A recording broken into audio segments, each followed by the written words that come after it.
స్కూల్కు పోయేదేమైనా ఉందా, ఇలా ముచ్చట్లు పెట్టుకునేదేనా? అయినా నీకు తెలియలేదా? అమ్మాయిని త్వరగా లేపాలని తెలీదా? పిచ్చి పనులు. హై సార్, నీ చిల్లర కామెడీలు ఎక్కడ కాదు, వెళ్ళి స్కూల్లో చేసుకో. అట్లెందుకు కొరుతున్నా డాడీ?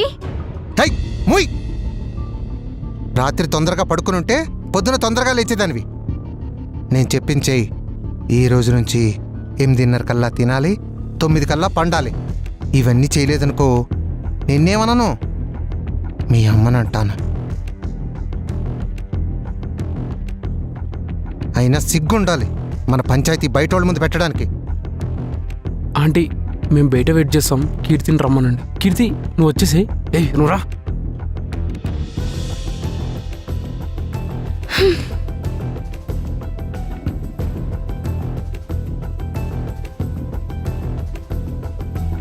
ఆగు.